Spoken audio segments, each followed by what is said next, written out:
बहू कहाँ मर गई? अंदर से आवाज़ आई, जिंदा हूँ माँ जी। तो फिर मेरी चाय क्यों अभी तक नहीं आई? कब से पूजा करके बैठी हूँ। ला रही हूँ माँ जी। बहू चाय के साथ भजिया भी ले आई। सास ने कहा, तेल का खिलाकर मारोगी क्या? बहू ने कहा, ठीक है माँ जी, ले जाती हूँ। सास ने कहा, रहने दे, अब बना दिया है तो खा लेती हूँ। सास ने भजिया उठाई और कहा, कितनी गंदी भजिया बनाई है तुमने। बहू बोली, माँ जी मुझे कपड़े धोने हैं, मैं जाती हूँ। बहू दरवाजे के पास छिप कर खड़ी हो गई।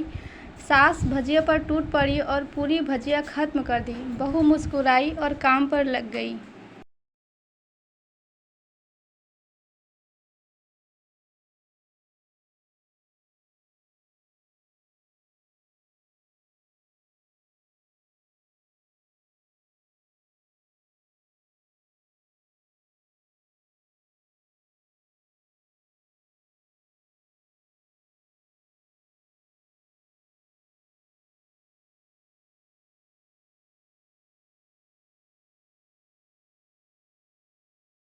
आज इनके घर पूजा थी। बहू सुबह 4 बजे से उठ गई। पहले स्नान किया, फिर फूल लाई, माला बनाई, रसोई साफ की, पकवान और भोज बनाया।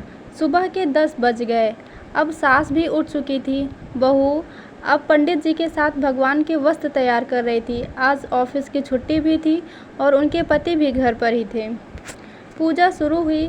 सास चिल्लाती, बहू ये नहीं है, वो नहीं है। बहू दौड़ी दौड़ी आती और सब करती है। अब दोपहर के 3 बज गए थे। आरती की तैयारी चल रही थी। पंडित जी ने सबको आरती के लिए बुलाया और सबके हाथों में थाली दी। जैसे ही बहू ने थाली पकड़ी, थाली हाथों से गिर पड़ी। शायद भोज बनाते हुए बहू के हाथों में तेल लगा था, जिसे वो पोंछना भूल गई थी। सारे लोग तरह तरह की बातें करने लगे। कैसी बहू है, कुछ नहीं आता, एक काम भी ठीक से नहीं कर सकती, ना जाने कैसे बहू उठा लाए। एक आरती की थाली भी संभाल नहीं सकी। उसके पति भी गुस्सा हो गए, पर सास चुप रही, कुछ नहीं कहा, बस यही बोल के छोड़ दिया, सीख रही है, सब सीख जाएगी धीरे धीरे। अब सबको खाना परोसा जाने लगा। बहू दौड़ दौड़ के खाना देती, फिर पानी लाती। करीब 70-80 लोग हो गए थे। इधर 2 नौकर और बहू अकेली, फिर भी वहाँ सारा काम बहुत ही अच्छे तरीके से करती। अब उसकी सास और कुछ आस पड़ोस के लोग खाने पर बैठे। बहू ने खाना परोसना शुरू किया। सबको खाना दे दिया गया। जैसे ही पहला निवाला सास ने खाया और बोली, तुमने नमक ठीक नहीं डाला क्या? एक काम ठीक से नहीं करती, पता नहीं मेरे बाद कैसे ये घर संभालेगी। आस पड़ोस वालों को तो जानते ही हो ना साहब, वो सब बहाना ढूंढते हैं नुक्स निकालने का। फिर वो सब शुरू हो गए, ऐसा खाना है, ऐसी बहू है, ये वो वगैरह वगैरह। दिन का खाना हो चुका था। अब बहू बर्तन साफ करके नौकरों के साथ लग गई। रात में जगराता का कार्यक्रम रखा गया था। बहू ने भी 1-2 गीत गाने के लिए स्टेज पर चढ़ी। सास जोर से चिल्लाई, मेरी नाक मत कटा देना, गाना नहीं आता तो मत गा, वापस आ जा। बहू मुस्कुराई और गाने लगी। सबके उसके गाने की तारीफ़ की, पर सास मुंह फुलाते हुए बोली, इससे अच्छा तो मैं गाती थी जवानी में, तुझे तो कुछ भी नहीं आता। बहू मुस्कुराई और चली गई। अब रात का खाना खिलाया जा रहा था। उसके पति के ऑफिस के दोस्त साइड में ही ड्रिंक करने लगे। उसका पति चिल्लाया, थोड़ा बर्फ़ लाओ। तो सास चिल्लाती, यहाँ दाल नहीं है। फिर चिल्लाता, कोल्ड ड्रिंक नहीं है, पापड़ ले आओ। इधर उधर आखिरी में उसके पति की शराब गिर पड़ी उसके एक दोस्त पर और बोतल टूट गई। पति गुस्से में 2 झापड़ अपनी पति को लगाते हुए कहता है, जाहिल कहीं की, देख कर नहीं कर सकती, तुझे इतना भी काम नहीं आता। सारे लोग देखने लगे। उसकी पत्नी रोते हुए कमरे की तरफ दौड़ी। फिर उसके दोस्तों ने कहा, क्या यार, पूरा मूड ख़राब कर दिया, यहाँ नहीं बुलाया होता, हम कहीं और पार्टी कर लेते। कैसी अनपढ़ गंवार बीवी ला रखी है तूने, उसे तो मेहमानों की इज्जत और काम करना तक नहीं आता, तुमने तो हमारी बेइज्जती कर दी। अब आस पड़ोस की औरतों को और बहाना मिल गया था। वो कहने लगी, देखो क्या कर दिया तुम्हारी बहू ने, कोई काम ही नहीं है। मैं तो कहती हूँ अपने बेटे की दूसरी शादी करा दो, छुटकारा पाओ इस गंवार से। सास उठी और अपने बेटे के पास जाकर उसे थप्पड़ मारा और कहा, अरे नालायक, तुमने मेरी बहू को मारा, तेरी हिम्मत कैसी हुई, तेरी टांग तोड़ दूंगी। उसके बेटे के दोस्त कुछ कहने ही वाले थे कि उसकी माँ ने घूरते हुए कहा, चुप, बिल्कुल चुप। यहाँ दारू पीने आए हो जबकि पता है आज पूजा है और तुम्हें पार्टी करनी है। कैसे संस्कार दिए हैं तुम्हारे माता पिता ने?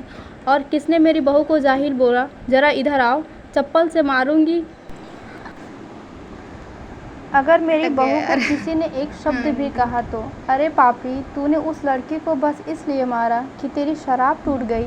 पापी, वो बच्ची सुबह 4 बजे से उठी है, घर का सारा काम कर रही है, ना सुबह से नाश्ता किया ना दिन का खाना खाया, फिर भी हंसते हुए सबकी बातें सुनते हुए ताने सुनते हुए घर के काम में लगी रही। तेरे यार दोस्तों को वो अच्छी नहीं लगी। जूते से मारूंगी तेरे दोस्तों को जो कभी उन्होंने ऐसा कहा। उसके यार दोस्त चुपके से खिसक लिए। अब सास बहू के कमरे में गई और बहू का हाथ पकड़कर बाहर लाई। सबके सामने कहने लगी, किसने कहा था अपनी बहू को घर से निकाल के दूसरी बहू ले आना? ज़रा सामने आओ। कोई सामने नहीं आया। फिर सास ने कहा, तुम जानते भी क्या हो इस लड़की के बारे में? ये मेरी माँ भी है, बेटी भी है। माँ इसलिए मुझे गलत काम करने पर डांटती है और मेरी बेटी इसलिए कभी कभी मेरे दिल की भावनाएं समझ जाती है। मेरी दिन रात सेवा करती है, मेरे 1000 ताने सुनती है। मेरी दिन रात सेवा करती है, मेरे 1000 ताने सुनती है, पर एक शब्द भी गलत नहीं कहती, ना सामने ना पीठ पीछे। और तुम कहते हो दूसरी बहू ले आऊं? याद है ना छुटकी की दादी अपनी बहू की करतूत? सास ने गुस्से से पड़ोस की महिला को कहा, अभी पिछले हफ्ते ही तुम्हें मियाँ बीवी भूखे छोड़ के तुम घूमने चले गए थे। मेरी इसी बहू ने 7 दिनों तक तुम्हारे घर पर खाना पानी, यहाँ तक कि तुम्हारे पैर दबाने जाती थी, और तुम इसे जाहिल बोलती हो? जाहिल तो तुम सब हो जो कोयले और हीरे में फ़र्क नहीं जानते। अगर आइंदा मेरी बहू के बारे में किसी ने एक लफ्ज़ भी बोला तो मुझसे बुरा कोई नहीं होगा, क्योंकि ये मेरी बहू नहीं, मेरी बेटी है। बहू सिसकियाँ लेते हुए फिर कमरे में चली गई। सास ने एक प्लेट उठाई और भोजन परोसा। बहू के कमरे में खुद ले गई। सास को भोजन लाते देखा तो बहू ने कहा, अरे माँ जी, आप क्या कर रही हो? मैं खुद ले लेती। सास ने प्यार से ताना मारते हुए कहा, डर मत, इसमें जहर नहीं है, मार नहीं डालूंगी तुझे। तुझे नई सास चाहिए होगी, पर मुझे अभी भी तू ही मेरे घर की बहू चाहिए। बहू ने अपनी सास को रोते हुए गले से लगा लिया। सास भी रो दी पहली बार और कहा, चल खाना खा ले। फिर मजाक करते हुए कहा, फिर मेरे पैर दबाने चले आना, और ये ख्याल मत लाना कि सास पैर बोलती है। किसी दिन मैं इसका गला दबा दूंगी, क्योंकि कभी मैं भी यही सोचती थी। दोनों खूब हंसने लगती हैं। कुछ रिश्ते बहुत मीठे होते हैं, बस बातें कड़वी होती हैं।